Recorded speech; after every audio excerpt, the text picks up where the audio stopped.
Hello crackers. तो कैसे हैं आप सभी लोग। यहाँ दोस्तों देखिए, आज के इस वीडियो में हम लोग जो क्वेश्चन देखने वाले हैं वह है कि प्रकाश गमन दृष्टिकोण से पदार्थों का वर्गीकरण, यानी कि प्रकाश जो पास करता है किसी भी वस्तु को, उसके हिसाब से पदार्थों को कितने भागों में बांटा गया है। तो आज का जो यह वीडियो है यह बहुत ही ज़्यादा इंपॉर्टेंट होने वाला है और बहुत ही ज़्यादा इंटरेस्टिंग होने वाला है, क्योंकि आज के इस वीडियो में हम लोग जो क्वेश्चन देखने वाले हैं वह क्वेश्चन ही बहुत ही ज़्यादा इंपॉर्टेंट है मेरे भाई। तो देखिए, प्रकाश गमन दृष्टिकोण से पदार्थ को 3 भागों में बांटा गया है। आप याद रखेंगे कि प्रकाश गमन दृष्टिकोण से पदार्थ को 3 भागों में बांटा सॉरी प्रकाश गमन दृष्टिकोण से पदार्थ को जो है वह 3 प्रकार के होते हैं। पदार्थ को जो है वह 3 भागों में बांटा गया है। कौन कौन सा भाग है? तो सबसे पहला जो भाग है वह है यहाँ पे पारदर्शक पदार्थ। सबसे पहला जो भाग है वह है पारदर्शी पदार्थ, दूसरा है पारभाषक या अल्पपारदर्शक पदार्थ, और तीसरा जो है वह है अपारदर्शक पदार्थ।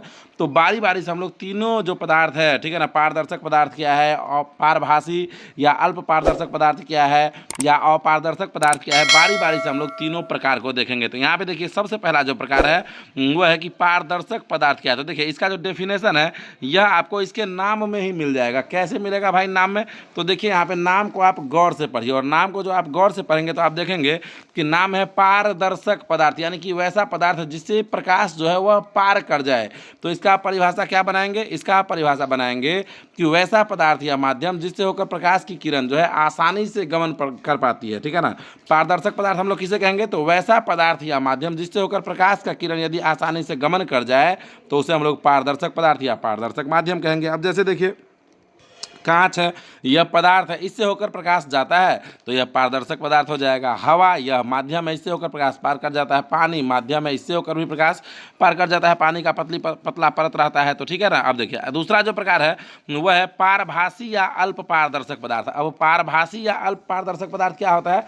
तो इसे भी हम लोग जानते हैं कि पारभासी या अल्प पारदर्शक पदार्थ जो है वह क्या होता है। तो देखिए, यहाँ पे पारभासी या अल्प पारदर्शक पदार्थ तो कह रहा है कि वैसा पदार्थ जिससे होकर प्रकाश की किरण, वैसा पदार्थ जिससे होकर प्रकाश की किरण आंशिक रूप से गमन करती है। आंशिक रूप से यानी कि कम गमन करेगी, ठीक है ना। यहाँ पे देखिए गलत हो गया, आंशिक रूप से गमन, ये गमन होगा, ठीक है ना, गमन गमन।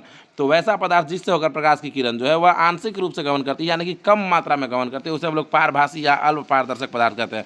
जैसे यदि घिसा हुआ कांच रहेगा तो आप देखेंगे कि उससे होकर थोड़ा थोड़ा प्रकाश आता है। किसी कागज़ पे आप तेल लगा देंगे तो कागज़ अपारदर्शी होता है, लेकिन उस पर जब आप तेल लगा देंगे तो आप देखेंगे कि थोड़ा थोड़ा प्रकाश जो है वह आने लगेगा। तो जब थोड़ा थोड़ा प्रकाश गमन करता है तो उसे हम लोग पारभासी या अल्प पारदर्शक पदार्थ कहते हैं ना। तो बताइए, आपको समझ में आ गया?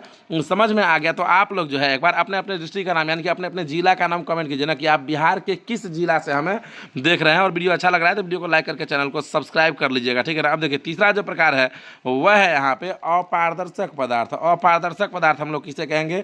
यह क्वेश्चन भी कई बार आपके बोर्ड एग्जाम में पूछा गया है, या ऑब्जेक्टिव में आपसे पूछ देता है कि निम्नलिखित में से कौन पारभासी पदार्थ है, या पूछ देगा निम्नलिखित में से कौन अपारदर्शक पदार्थ है, या पूछ देगा निम्नलिखित में से कौन पारदर्शक पदार्थ है।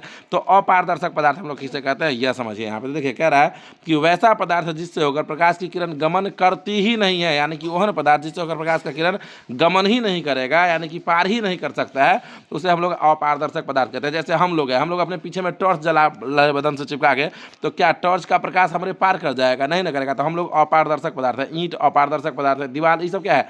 अपारदर्शक पदार्थ। जैसे पत्थर हो गया, लकड़ी हो गया, लोहा हो गया, ये सभी क्या है? ये सभी अपारदर्शक पदार्थ है। तो कमेंट करके बताइए कि आपको ये वीडियो कैसा लगा है। वीडियो अच्छा लगा है तो वीडियो को लाइक करके चैनल को सब्सक्राइब कर लीजिएगा, क्योंकि जितना भी top most BBA objective question है या फिर सब्जेक्टिव क्वेश्चन हो आपके आने वाले बोर्ड एग्जाम 2026 के लिए, टोटल का टोटल आपको यहीं पे मिलेगा।